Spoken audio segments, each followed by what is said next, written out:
edition of our online talks. And as usual, standing instructions to all participants with regards to their audios. 1 minute, yeah. So yeah, everyone's sincere request to please keep your microphones on mute and turn off your videos. And you can use the chat box for your questions towards the end of the presentation. And also you can unmute yourself for asking questions towards the end.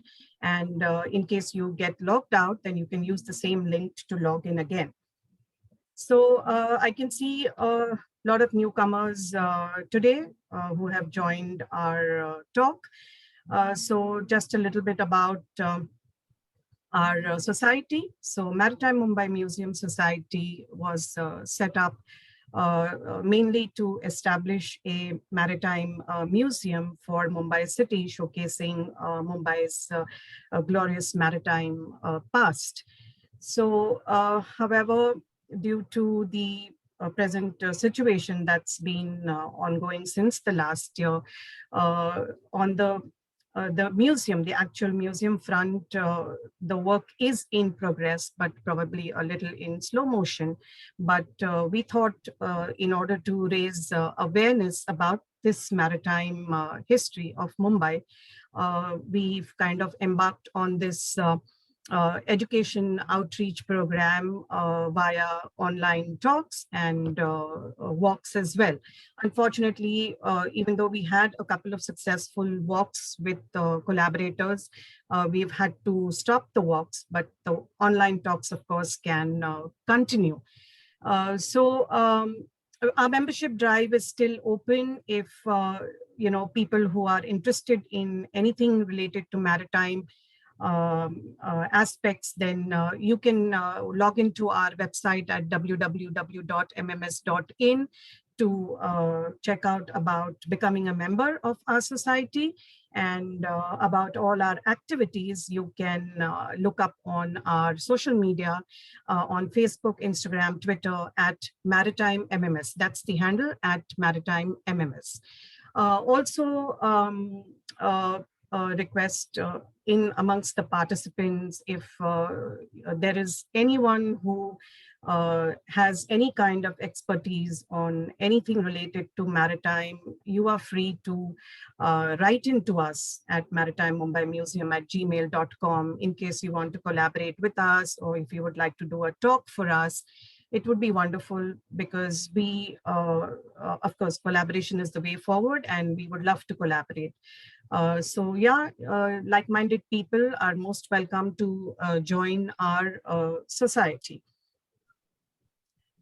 Just a reminder that we have another talk scheduled on the 24th of April as well, which is the Little Marine Ambassadors, Philatelic Survey of Maritime Heritage of India. That will be a talk done by Ramesh Raghavan. So stay tuned for this talk. And so our today's talk, again, our co-hosts are the Museum Society of Mumbai. MSM has been collaborating with us on most of our talks due to common interests.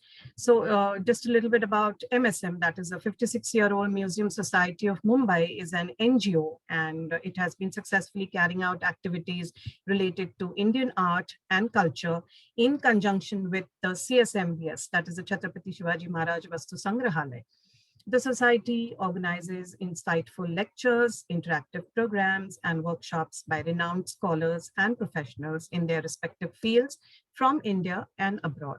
Site visits to important places of historical and cultural importance with accompanying experts are also arranged for their members. So a little bit about our talk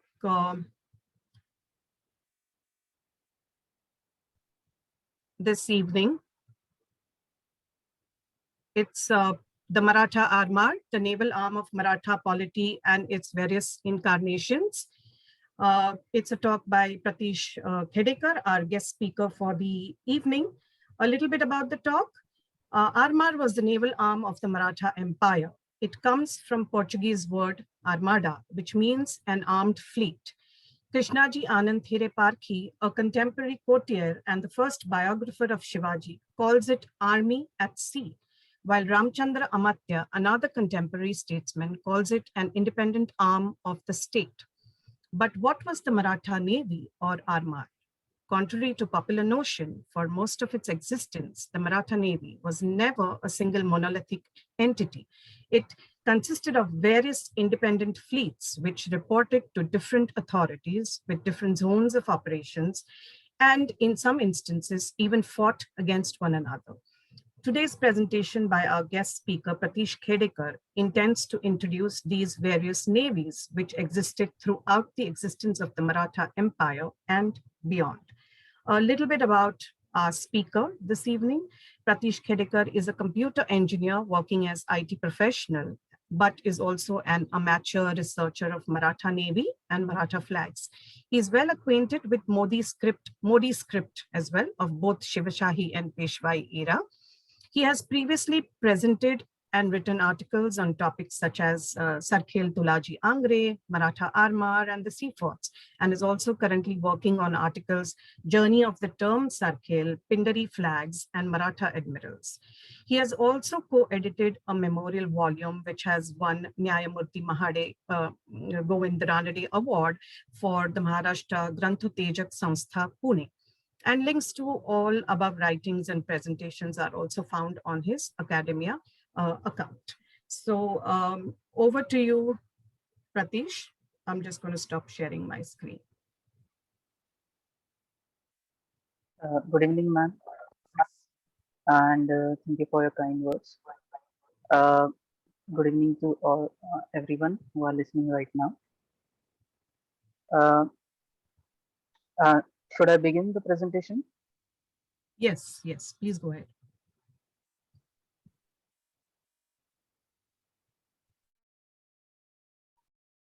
Okay.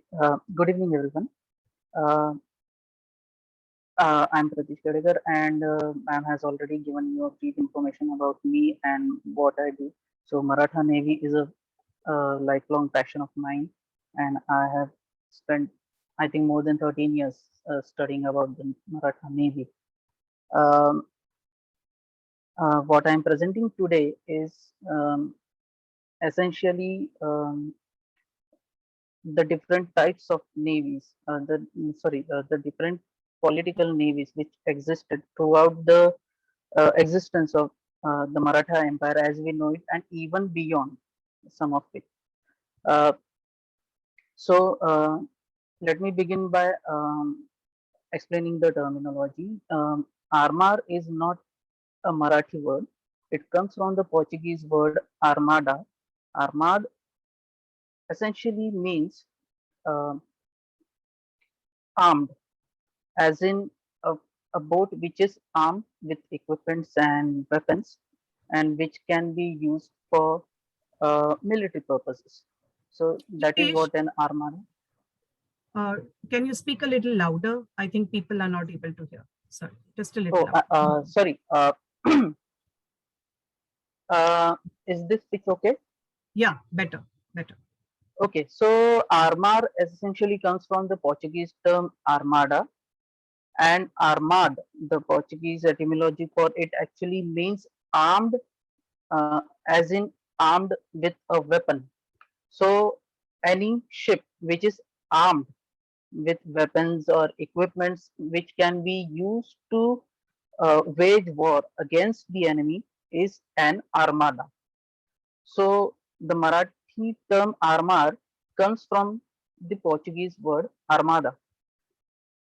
Also interesting to note is the Bengali term hamad, which means pirate, also comes from the same word, same Portuguese word, armada. Portuguese uh, freebooters and pirates had been active in the Bay of Bengal region, especially near the Sundarbans and the Dhaka region of Bengal. And so the word armada literally means pirate for the Bengali people there. I'll just begin my presentation. What are the different types of Maratha Navy that existed during the existence of Maratha Empire and beyond?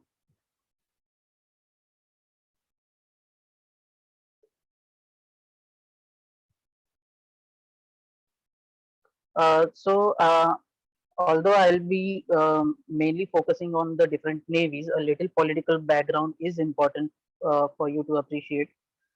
The Maratha polity or Swaraj, as we usually term it, was established by Shivaji Maharaj, who revolted against the established Adil Shahi um, Sultanate, which was which had its capital at Bijapur. So Shivaji was the youngest son of Shahaji Maharaj, who was a very prominent Jahagirdar at the Bijapur court. Uh, After the revolt began, this revolt began in the Pune region of Maharashtra, which was essentially where Shahaji had a portion of his Jahagir and which he had assigned to Shivaji to administer. So his revolt began from here. He then expanded towards the south and captured the Satara and neighboring regions. And after that, he expanded westward. Now the on the westward from Y to what we know today as Raigad is a region, a mountainous region known as Zauri. So Zauri was a very small principality. The king was known as Chandra Rao, that was his title. And uh, by capturing Zauri, Shivaji first came in contact with Konkan. As you all know, Raigad is essentially on the eastern boundary of Konkan coast. And by coming in contact with Konkan, Shivaji also came in contact with the neighbor of Chandra Rao More, that is the Siddhi. The area which the Siddhis ruled was known as Hafsan. That the term actually comes from the word Hapshi, which is a very um, crude derivative of the of Abyssinia. The word Abyssinia, which is in East Africa, Horn of Africa. Uh, when Shivaji first came in contact with the Siddhis, he began an aggressive campaign to capture all the region held by the Siddhis there. Sometime around July 1656, he sent his general Raghunath Balla Korde into Konkan to capture all the Siddhi lands. Now, this was in mid monsoon, so he wasn't able to actually establish a good foothold, but he still managed to capture quite a large region. However, he had to stop at the coastline as he realized that the capital of Siddhis was not uh, a um, uh, uh, how should I say, a coastal city, but an actual fortified island. So at this moment, when the reports went back to Shivaji, he realized that there was a new type of warfare that he will have to master, that he will have to learn, and as such, the very next year, the Adil Shahi Sultanate and the Mughal Empire had a treaty by which the Adil Shah was going to surrender North Konkan portion of the Adil Shahi Empire to the Mughal Empire. So, what is this North Konkan? North Konkan is essentially what we in Marathi used to call Nizam Shahi Konkan. So, the Konkan strip that we know and we are familiar with from the Thane district right up till Sindhudurga district was divided into two portions. The northern portion started from uh, Cheul city and the creek of Korley Fort, and at the north near the Maholi Fort. So that was known as Nizam Shahi Konkan, and everything below Korley, right up till Sindhudurga district, is known as Adil Shahi Konkan. So when Shivaji came to know that such a deal has been envisaged, and so he decided to strike at the Adil Shahi Sultanate at this period.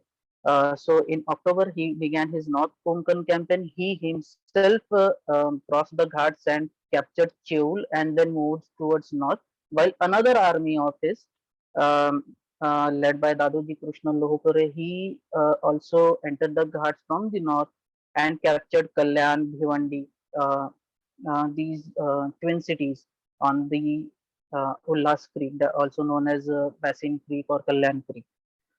So,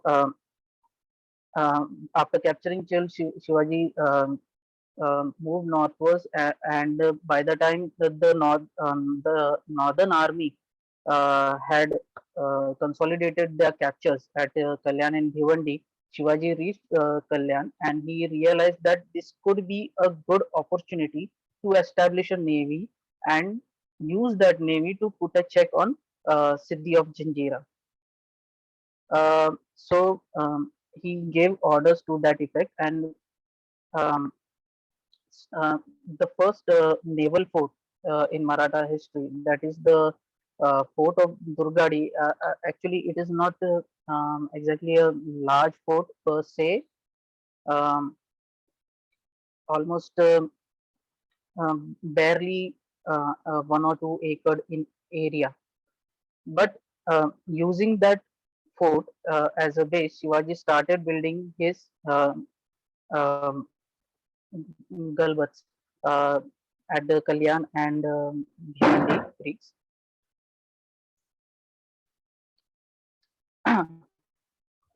So um, at the beginning, Shivaji established shipyards at Kalyan, Bhiwandi, and Pen. These were the cities which were uh, out of the zones of Portuguese occupation, and there you could safely build smaller warships known as galbats. So to protect these new ships and his new shipping avenues, he also built 2 new forts near Revas and Mandvi, uh, known as Manranjangad. Uh, so navies of Marathas. This is the scope of my presentation here. So primarily Swarajya, that is the kingdom established by Shivaji, and the different navies that he established there. Then the navy of Angres, which are a direct descendant of the Swarajya based navies. Then the Peshwa or Sarkar Che Armar or Sarkari Armar, which were new navies established to keep a check on both the navy of Chhatrapati of Kolhapur based at Sindhudurga, which is also a derivative of Swarajya's navy. Sawants of Wadi, who established an independent navy. Sawants of Wadi were, um, depending upon the political environment, they were sometimes part of Maratha Empire, sometimes they went with the Portuguese, and sometimes with the Mughals. So they had very shifting allegiances, and so they had to keep a navy because they had, compared to the land area, they had a good shoreline.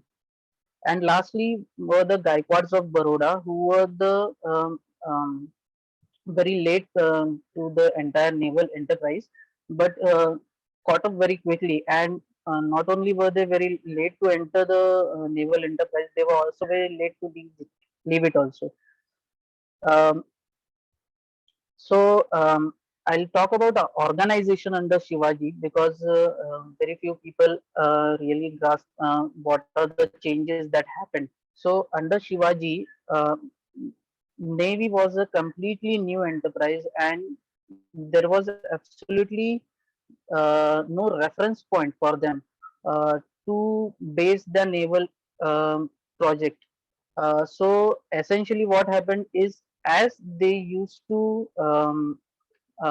organize the armies in a very similar manner, they started organizing the navy. So the military rank of Subedar and the military rank of Sardar is used as is in the navy. So the commander of five or six small vessels is usually known as Sardar, or a huge ship. If there is a single huge ship, then then its captain is known as a Sardar. So in a way, yes, the captain and Sardar are equivalent terms when we come to Maratha Navy. And Subedar is essentially admiral. So this used to happen previously. The Dutch were the first people who actually came up with the new rank called Commodore, because they usually what used to happen is if there are multiple captains, then the most senior captain used to be designated as admiral, and as if he's having a higher rank, then obviously he had to have a increased salary and evolutions and everything. So what the Dutch being a very commercial polity and ruled by a commercial class, they decided that we cannot afford so many admirals, and so they created a new rank called Commodore. But that was a very Western development. In India, the older tradition of a Sardar and Subedar was continued. So under Shivaji, there were two independent fleets. Uh, the first was probably based at Vijayadurga, and its oldest known Subedar is Darya Saran, and later on he was fired from his job, and in his stead Daulat Khan was appointed, and another Subedar, he was probably based at what is now known as Alibag area and Kolaba Fort. So that is his name is Mayaji Bhatkar. His actual name is um, Mainak Bhandari, as is given in the Maratha documents. So these two independent fleets now, the chroniclers have actually given the strength as 200 vessels.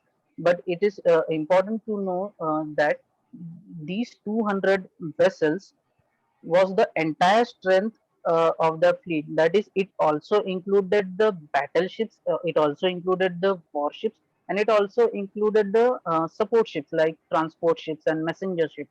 So 200 vessels is actually the entirety of that Suba, and not only warships or battleships.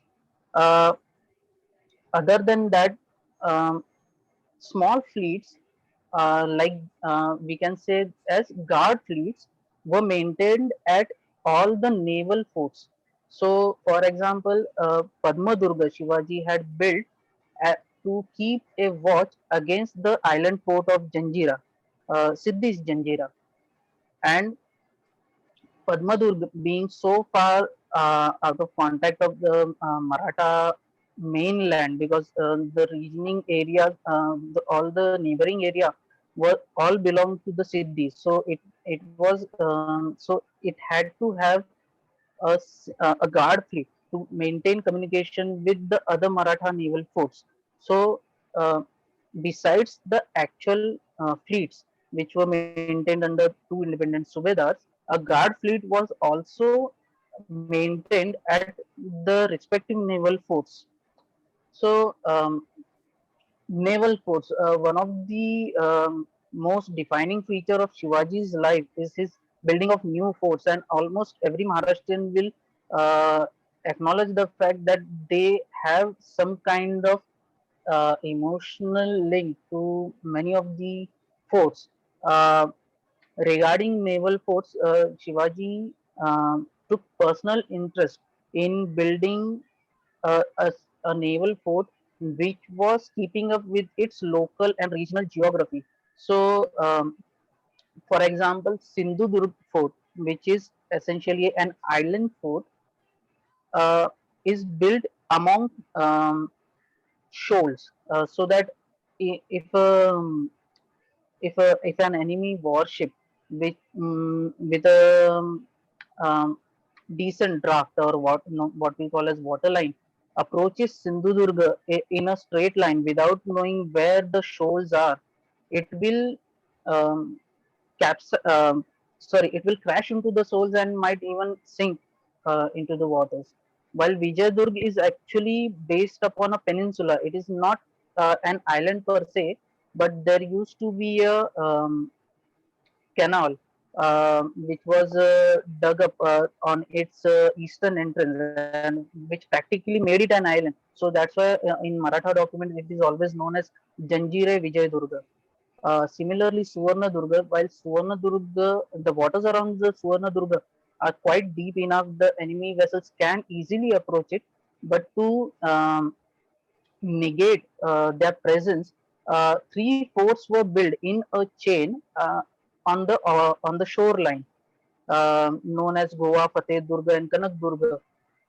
So even if Suvarna Durga was not able to resist any enemy approaches, these three smaller forts would ensure as a backup. Uh, next is I have already covered Padma Durga, because Padma Durga is not actually a naval base. It is an outpost fort. It is used to keep a watch upon the enemy. The last one, Khanderi, is also similar to Padma Durga. Khanderi was built to keep a watch upon the Mumbai harbor, and Kolaba Fort. So Kolaba Fort is essentially, the geography wise, it is quite unique, because it is only an island when there is a high tide. Otherwise, you can walk up to the fort easily. So, in a very surprising way, it also became a very good shipyard. The Here I'm going to talk about the strategy. So, um, uh, I'm calling it the shield and spear strategy. None of the actual uh, authors have called it so. So the Maratha naval strategy was actually avoiding pitched battles with the Western enemies. They had actually no fear about the Siddhis. They went head to head with the Siddhi navy many times. In many battles they have been defeated. In many battles they have won. But when it came to Western opponents, they avoided pitched battles. One of the reason being uh, the Western opponents had a very drilled artillery which could easily mark out the Maratha vessels which were approaching, and then counter them accordingly. So what Marathas did with their Western opponents is they avoided pitched battles and they attacked the merchant shippings. So for a period of around 80 years, from 1700 to around 1780s and even up to 1790s, we have a lot of references of Angre ships attacking merchant ships of the East India Company, Dutch East India Company, also known as VOC, and even Portuguese merchant ships, even though they were essentially local merchant ships at this point. Uh, for the tactics, Marathas completely avoided using cannon as their mainstay of tactics, and instead relied upon boarding. Sword in hand, they used to climb on board the enemy warship, and in a hand-to-hand fight, they used to capture their ships. And the last is turtling. The turtling is actually a computer gaming term, um, mostly used by those who play Age of Empires game and everything else. So what Marathas used to do is, whenever they had any information that any Western power, and in many cases this used to be the East India Company, that they are coming and they are going to attack their forts. For example, Vijayadurg fort. So what they used to do is they used to stop, go under the protection of the fort, in this case Vijayadurg Fort, and stay there while Vijayadurg Fort, with its stable cannons and everything, would do everything in its power to stop the enemy navy. Once, sometimes what used to happen is the enemy fleet would completely exhaust its ammunition, and then they used to just give up the entire enterprise and then retreat towards their base. But at this juncture, the Maratha Navy would then sail out of the harbor, the fort's harbor, and then attack the enemy's ships. So the completely exhausted enemy ships were now could be attacked piecemeal by the Maratha Navy, and using the boarding tactics, they could easily capture it. There is a very good example about the Dutch Navy coming into Vijayadurg harbor, exhausting the ammunitions in a 6-hour battle, and then retreating towards Kochi, and the Maratha Navy coming out of the harbor and trying to capture all of them. But since these are larger vessels, they couldn't capture all of them, but they managed to capture three of the Dutch ships, and then bring it back to Vijayadurg harbor as trophies. So uh, this, although it may seem outdated to us, but it was very practical strategy for Marathas at that time. Since we are talking about Navy, we must know what are the kind of the ships that the Marathas were using. So ships are, I've categorized the ships in two parts. First is the lateen rig. So lateen rig is essentially the triangular sails. So in the triangular sail or lateen rig, two ships were primarily used by Marathas. First was the Galbat, or as anglicized as Galibat, and these were filled to the brim with warriors with sword in hand, sometimes even with a shield, sometimes with muskets, and they used to actually row up to the enemy warship and then board it. And second is Fatemar, which was essentially a messenger ship. Every time a message has to be passed on from one fort to another, maybe a fort requires some kind of ammunition which it is lacking, or maybe it has some news about approaching enemy which it has to pass on. The Fatemar or Patamar was sent on this errand. I was very pleased to see that the MMS logo is actually based upon the Patamar ship or Fatemar ship. The next kind of vessels are the square rigged ships. So square is ships are essentially, they have rectangular sails, and their masts are normally at 90-degree angle. So these came in two types, and the first is Gurab, which you can see on the right hand side. So a Gurab is essentially a larger version of a Gulliver, but the sail and mast structure has been completely adapted from the Portuguese caravel. So instead of a triangular sail, lateen sail, it uses a square rig and fore and aft rig. And similarly to the left, you can see a pal. So what a Gurab is essentially has two masts. There are examples of three masts, but a pal is always is essentially a Gurab with three masts, and it has also an extra deck of cannons. So in a Gurab, there will be usually a single deck of cannon, a single battery of cannons on a single deck, but PAL usually has two decks. So the highest that a Gurab usually goes is somewhere around 30 cannons, but the PAL is PAL, the largest PAL that which we know of was during the time of Peshwas in 1774, and it had 44 cannons. But theoretically, it could mount up to 56 cannons. Uh, so shipbuilding. Uh, Maratha shipbuilding had shipbuilding um, units. were of three types. The first is shipyard. So what you are seeing here is the shipyard of Kolaba Fort in near Alibag.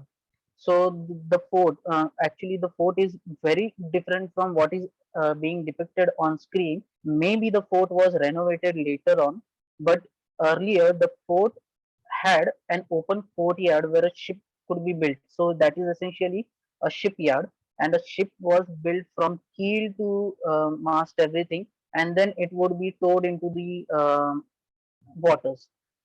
Next is a mud dock. So essentially, when a ship has to be repaired, it is very difficult to tow it into a shipyard because the ship has sustained some kind of damage when it has to be towed like that. So a mud dock is a very good alternative to it. What happens is people dig a canal on at low tide, and uh, when high tide comes, the ship enters that canal and goes inside along with the water.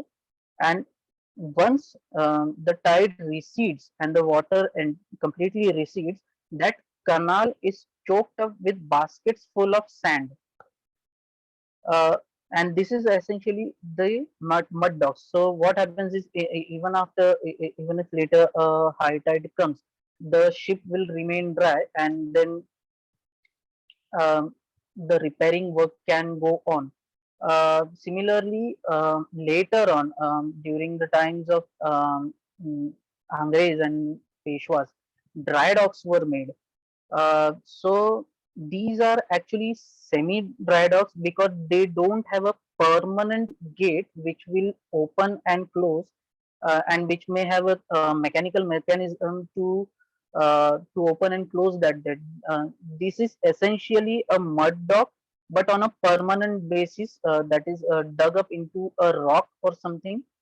So these dry docks are only found at Giriya Vijayadurga. Giriya is a village to the eastward of Vijayadurga, and Kolaba Fort. To the south of Kolaba Fort, there is a this dry dock.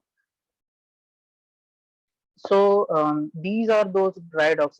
I'll begin from the left hand side. So what you are seeing on the left hand side bottom is actually the dry dock, and towards in right in the center you can see that dry dock at high tide. Now uh, because a lot of time has passed on and many of these stones have been dispersed, so we are not able to recognize it as such, but uh, past the water line there is actually a very smooth slope where a boat can be hauled out on the shore. And on the right hand top side is the satellite view of the Giriye dry docks. You can see it has a very small entrance, but the capacity of this dry dock is quite good. It can uh, um, except a ship, a large pile of 500 tons or thereabouts. The measurements of this dock was taken up in 1819, and the lieutenant, I forget his name, but he has mentioned it that a 500-ton ship can easily enter the dock, and the closing mechanism of this Vijayadurg dock is also similar to the mud dock, that once the tide recedes, it is then packed up with baskets full of sand.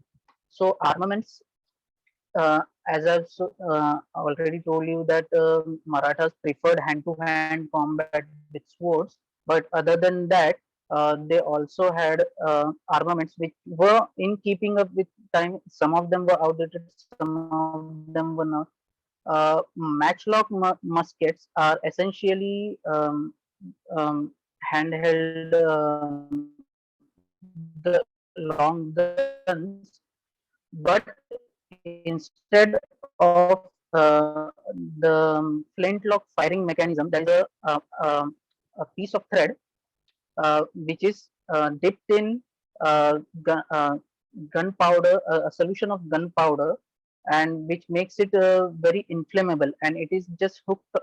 It is hooked onto the um, this matchlock mechanism, And the benefit of this matchlock musket was it had a greater range compared to the flintlock musket. So although technically or technologically it was inferior to the flintlock musket, but it had a greater range. Second was the cannon. Now the Maratha cannons have been, especially the Maratha naval cannons, are exceedingly inferior to their Western counterparts, and the reason being Marathas didn't have permanent gun foundries on the western coast. Whatever, there was a gun foundry at Korle, but that was after 1740, and we are talking about much before that. And next is swivel gun. So what you are seeing on the right hand bottom is a swivel gun. It is a miniature cannon which is bolted to the gun's gunwale, that is the very border of the ship, and it can be rotated 360 degrees. So being lightweight, it was very easy to use also. And next is grenades. So on the right hand side, what you are saying are ceramic pots. These were filled with gunpowders and small iron or lead balls, and they would be sealed and would have a large piece of thread through it, passing through it, which would act as a fuse. And just like a hand grenade, you light it up and then you throw it at the enemies. And on the left hand side, what you are seeing is a rocket from the times of Tipu Sultan, but the technology is essentially the same. These rockets were used for amphibious operations. There is at least one recorded battle in which the Maratha Navy has used a rocket for amphibious operations. So, out of the context of Chinese history, I think Marathas are the only one who have used rockets in naval warfare. So now I will be discussing about Shivaji and his campaigns.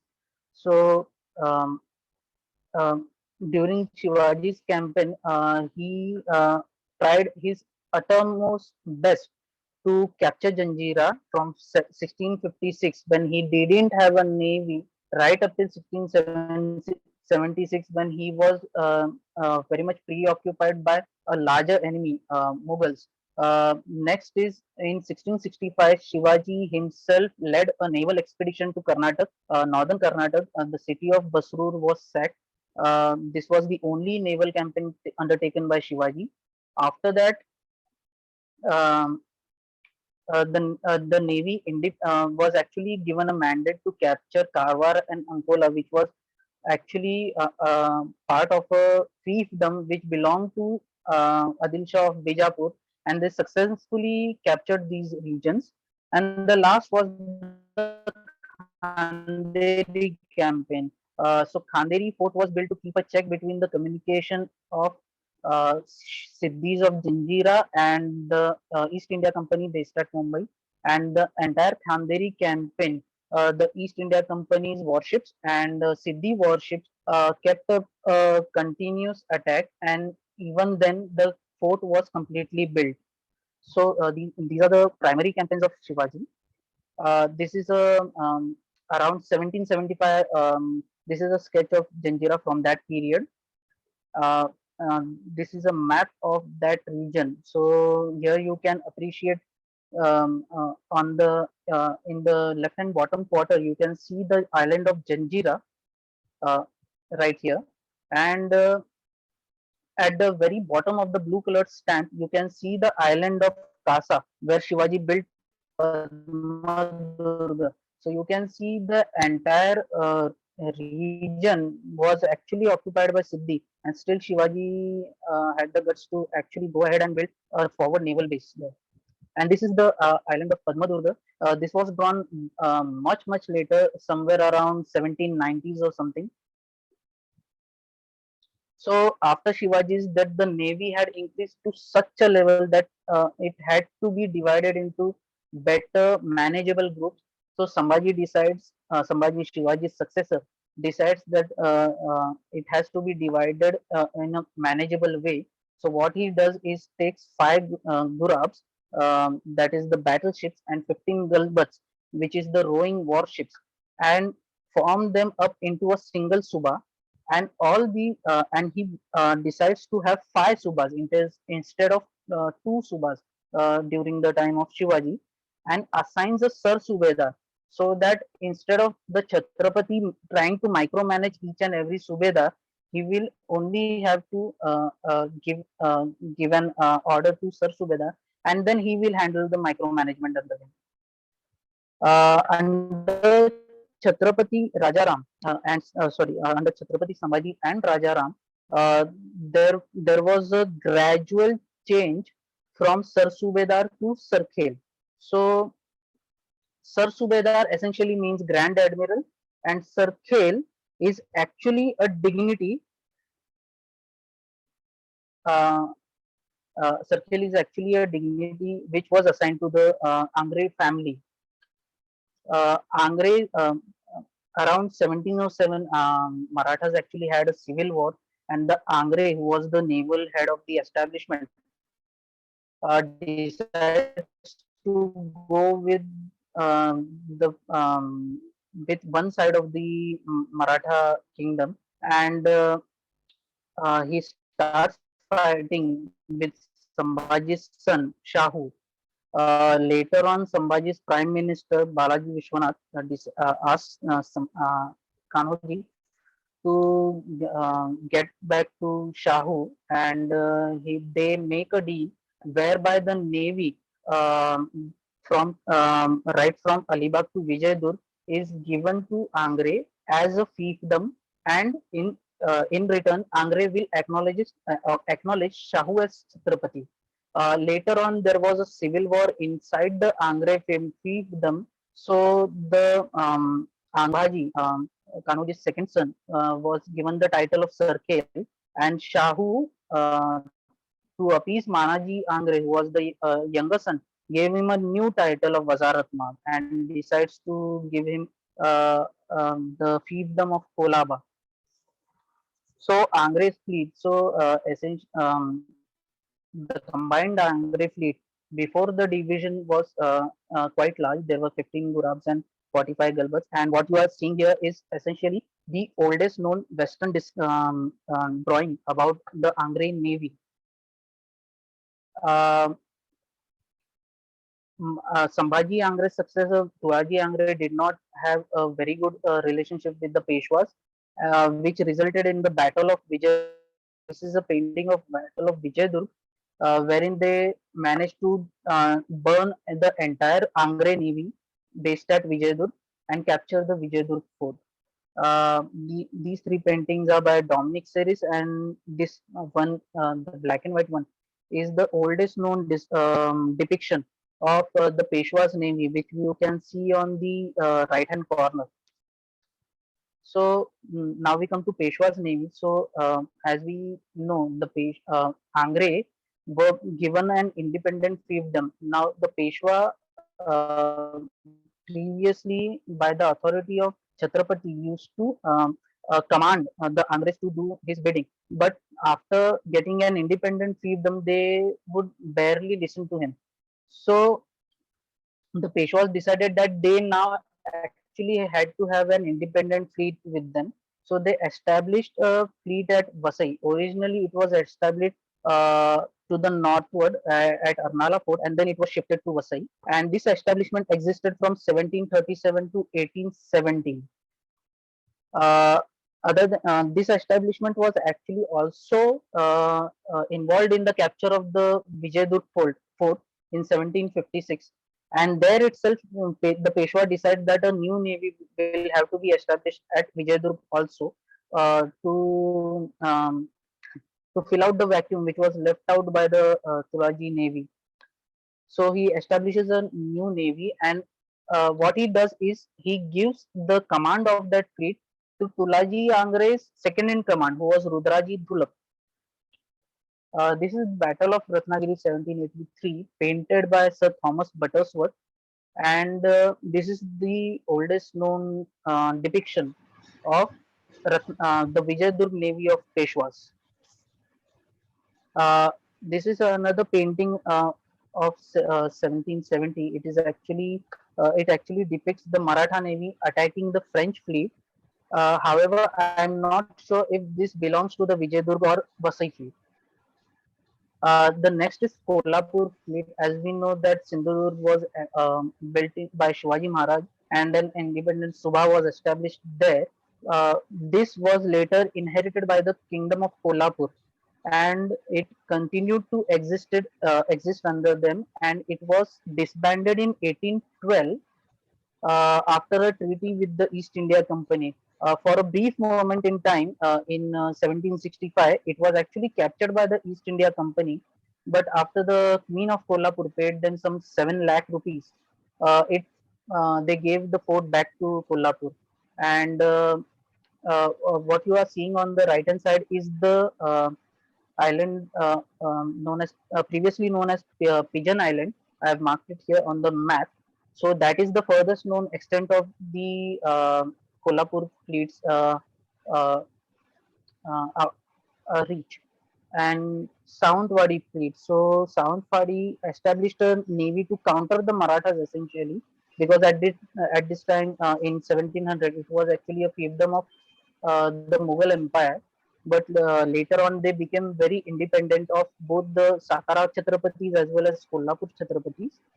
And then finally, in a similar way to Kolhapur fleet, it was also disbanded in 1812. The last of the fleets is the Baroda fleet of Bilimora. So Bilimora is to the south of Surat near Gandevi, and it was established sometime around 1730s. So one of the earliest admirals of this fleet, Appaji Gopal, was actually a part of Angre's navy, and he had come to fame under Sambhaji Angre, but left the Angre navy in 1742, somewhat around that, and then joined the Baroda fleet. So he had a Sardeshmukhi right, so something very much similar to fiefdom, but he did not have the entire command of the fleet. The fleet was belonged to the Gaikwad, Yes. but salary was paid by the Oh, thank Sardeshmukhi you so right. much. I'll just get it. And like the rest of the Maratha navy, also the Baroda fleet was also involved in anti-piracy campaigns. In 1808, they actually took a combined campaign with the East India Company to the Kathiawar coast near the Diu Jafrabad area, and they later on realized that they need a permanent presence there. So they decided to establish a new fleet near Vedan. So Vedan is to the westward of the island of Diu, and a new fleet was established there. And this is the first time in Maratha history that the East India Company's naval officer was given the rank of Subedar and given a complete power over a fleet. So Captain Grant was his name, and he had 4 large ships, and there might have been many more smaller ships under him. But he was very much successful in neutralizing the piracy on the Kathiawar as well as Kutch coast of Gujarat. And although established in 1813, he managed to completely eliminate piracy in a very short time. So that in 1830, officially this fleet was uh, disbanded by the Gaikwad of Baroda, and only the Bilumora fleet continued to exist, and it that also in a very coast guard like capacity. So the in as a final word, I would like to say some of the achievements. So the main goal of the Maratha Navy while establishment was the reduction of the Siddhis of Zingira, which they managed very much. Next was to give a native maritime resistance, naval resistance against the Western supremacy, uh, deny them a naval monopoly over the western coast of India, as well as maintain a domination of the western coast of India right up till 1803, when the Peshwa decides to ally with the East India Company, and which caused the civil war and the second Maratha Anglo-Maratha war. There are many lost opportunities that many of you might have noticed, that there was a serious lack of modernization as well as innovation.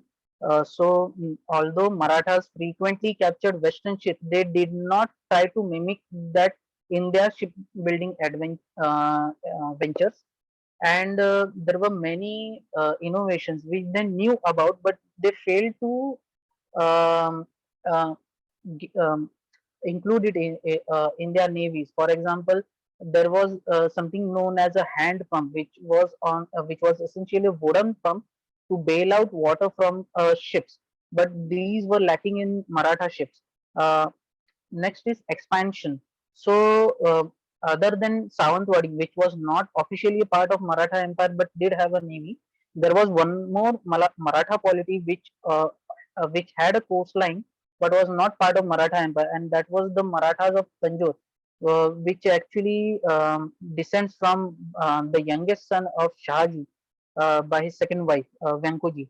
So, although they had a huge coastline in Tamil Nadu, they never took an effort to build a navy. Similarly, the Bhosles of Nagpur actually had the entire uh, um state of Odisha under them for more than 50 years, and yet they never ever um, tried to think that what if we had a navy here. So and this was a very serious lost opportunity because they could have done something about it.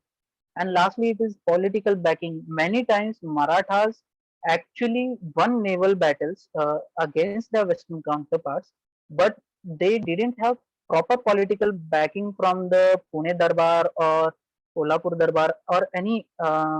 We can have any pick, because what used to happen, the Darbar used to force the navy to give back the ship as well as give a compensation for that. So what happened is the entire navy kept losing their morale. So they used to think that even if we fight, what is the point, since whatever we capture, we have to just reimburse the enemy back again. So they kept losing the morale, and the efficiency of Maratha navy kept dropping from then on. Uh, uh, Okay, so that is the end of this slide actually. So these are the different incarnations of Maratha Navy that we know of.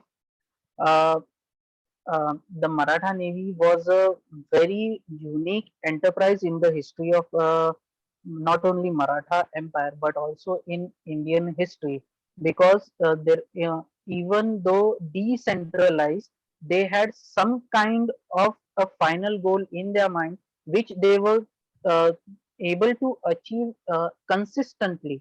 That is the denial of naval dominance to their Western counterparts, and the suppression of piracy.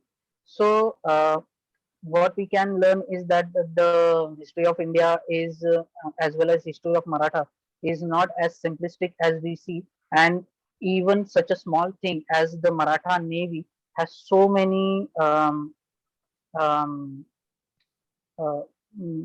minute points that it might take me 4 hours maybe to go through it all. But I've already overdue. Thank you for having me, Anita ma'am. Back to you again. Thank you. So Pratish, can you just unshare the screen? Yeah. Yeah. Thank you. So we have some questions which participants have posted in the chat box, and I'll read them out one by one, and you can take them as you see. Yeah. So first question is, when the Maratha Armar captured foreign ships, did they use them themselves or destroy them? Yes, there are examples, and one of the best examples is actually from Tuaji Angre's time. He had managed. Now, obviously, we all know about the Indian Navy, and the Indian Navy was established in 1613, and everything we know that history. Essentially, they didn't have an admiral at that time; they had a commodore, and one of those commodore, known as Commodore Hoff, was actually sailing somewhere around Vijayadurg at that time, and Tuaji Angre just took the opportunity and captured him along with his flagship. The name of the flagship was Restoration, and not only did he just capture the warship, he made it his flagship. So the in the history of India's maritime history, a single ship has served as flagship of both Indian Navy as well as Maratha Navy. This is a very unique thing. Okay. So, one observation is that the Marathas at best were a coastal navy. Then how do you justify saying that it dominated the maritime sphere on the western seaboard? Uh, Actually, on the western coast, they did dominate because they their opponents were not in good books with the Pune Darbar. The best example, other than the British, will be the Dutch one because there are many complaints have been noted by the Pune Darbar, and yet Pune Darbar would give them answers like, "Okay, we'll see, we'll send some kind of a message." But uh, compare this to the East India Company, their complaints were taken very seriously by the Pune Darbar. So much so that uh, the Battle of Ratnagiri, the painting which I showed you, the ship which was captured was named as Ranger, and that ship was written within a year to the East India Company at Mumbai. Not only that, they actually had to give a compensation to the East India Company. So uh, while the doubt is quite valid that did they not dominate it, but when it came to Western powers other than the British East India Company, the Marathas um, the Marathas behaved with very impunity. But when it came to East India Company, because they were under treaty, they had to go soft on the East India Company. Okay. So there is one, I don't know whether we have time for this, but one participant has typed, kindly enlighten us about Vijayadurg war between Maratha and Britishers. Even British built huge ship like Fram to attack. Is it true? Yes, the Fram is actually a Dutch word, and it literally means a kind of a ferry raft. So what the British did, it actually they completely covered that ferry raft, and made it like a floating fortress. That is the actual term that they have used, floating fortress, for this ship. We cannot call it a ship actually per se because it is essentially a raft. But it was such a bad sailor that it had to be towed from Mumbai to Vijayadur. Now you can assume how much. I think that will be around 200 250 kilometers in a straight line. So that is an exhausting distance.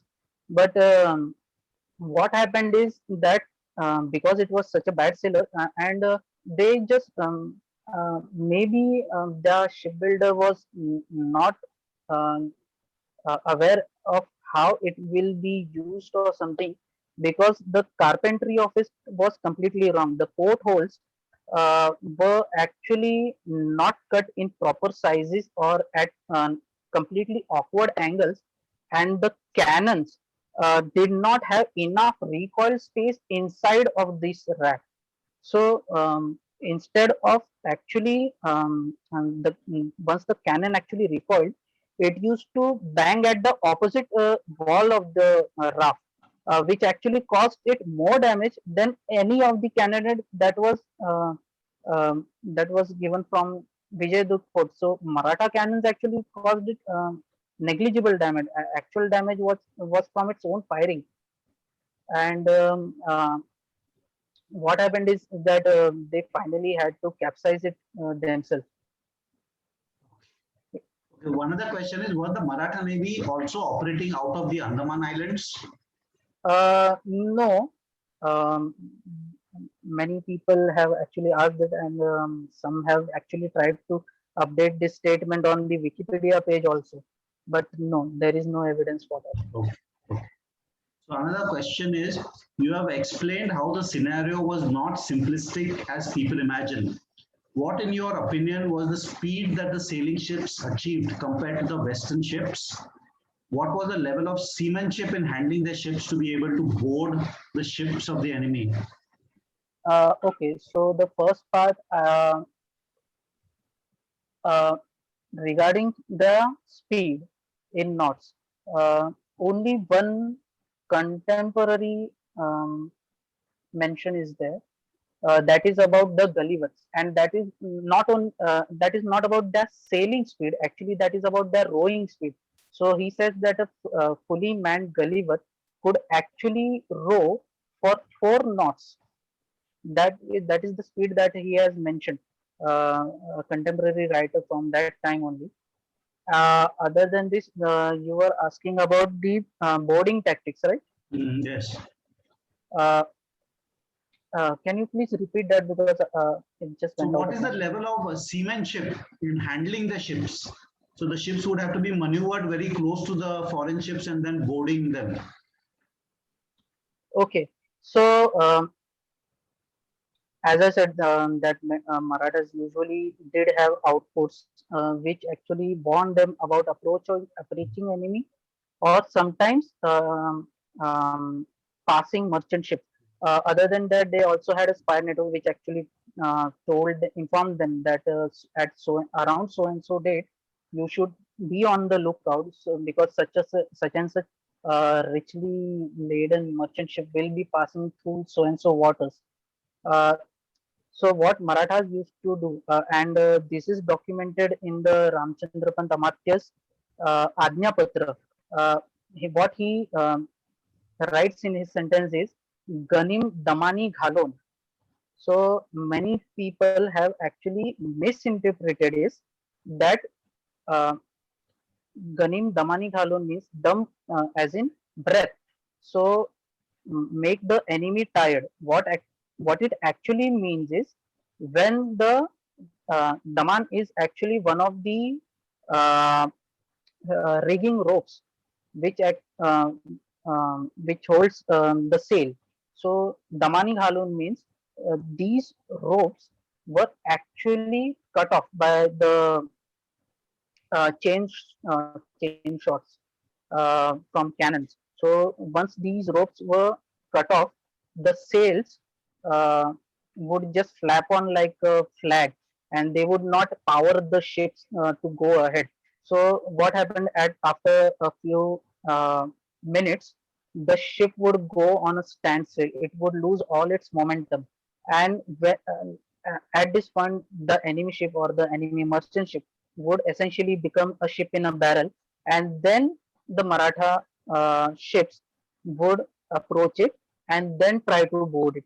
Sometimes, if the enemy ship is a larger ship, then like a hunting wolf pack, more than five at the same time, and board from multiple directions, multiple points of the ship, and try to capture the ship at the same time. Okay. So just one question: did the Maratha Navy employ Portuguese shipbuilders? Yes, at the beginning, yes. Okay. In 1657, when Shivaji decided to have a navy, he actually made a contract with this Portuguese citizen of Vasai. His name was Rui Litao Vegas, and his son Pernau. So these two, along the contract was for 300 Portuguese, not Portuguese. They are called actually Topaz. So Topaz is actually half Portuguese, half Indian person, and they would be building Sangameshwari type of galbats at Kalyan and Bhiwandi. Was Elephanta ever used by the Navy? What island? There is a reference that Sambhaji had captured Elephanta Island, but there is no reference for it being used as a base. He did capture it, but he also lost it very soon enough. He had also parallelly captured the island of Karanja. We know it as Uran Island. Um, um, the Indian naval base INS Karanja is located there. But both these islands were recaptured by Portuguese within a span of 2 years. Which wood was used by the Maratha armor ships to build the ships? So teak was preferred, and the Konkan forest actually has a very abundant supply of teak. Other than that, mango, jackfruit were also used. Uh, the thick mango trunk was actually used to build a canoe. So if you ever travel to southern Konkan in the Sindhudurg district, any beach, you will find a lot of small canoes which are actually made out of these trunks of mango trees. And the jackfruit trees were actually used for making knees. That is a curved part of the ship which you use as something of an how should I say, like an angle which we use in for to install a kitchen shelf, like an angle. So it is actually called a knee in naval term. So for that, jackfruit trees were also quite used. Even mango trees were used for that. We have two more questions. How would you rate the Maratha Navy to the Chola Navy? Actually, I have absolutely no knowledge of Chola Navy. So, and it will be very partisan of me to say Maratha Navy obviously is number one. But so the second question, I think you have also answered that, which says that can we call the Maratha Navy to be superior to all other empires? So you see, we have the answer to that already. So with this, we have finished with the questions. Thank you very much. Can I answer that last one in another way, which yes, is superior to all other empires? Yes. So let me just say, and this is more related to how we actually manage things than actual Maratha Navy. So when Shivaji actually began his venture of Maratha Navy, he had absolutely zero knowledge of what is a navy and how navy should be managed. Yet he ventured into the waters and started building. He failed in his first attempt. The Kalyan Navy did not last long. It was recaptured by Mughals and everything, and so he had to again start afresh and everything. But compare that to Tipu Sultan. Tipu spent roughly 10 to 15 years perfecting, learning from the French that I want such a type of navy, that there are first rate ships, there are second rate ships. I want this one. I want frigates like this.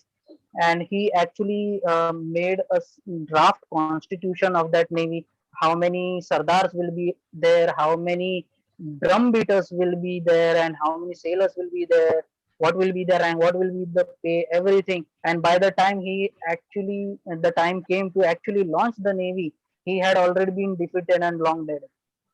So I think that is something very important we can learn in our own lifetime, that we have to sometimes just jump into the water and then swim rather than take a book and learn how to swim. Okay, thank you very much. With that, I request Anita to just close the presentation.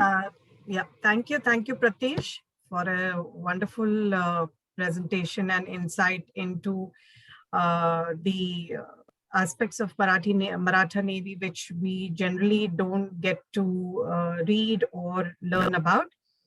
I would like request Admiral Rao, would you like to say something?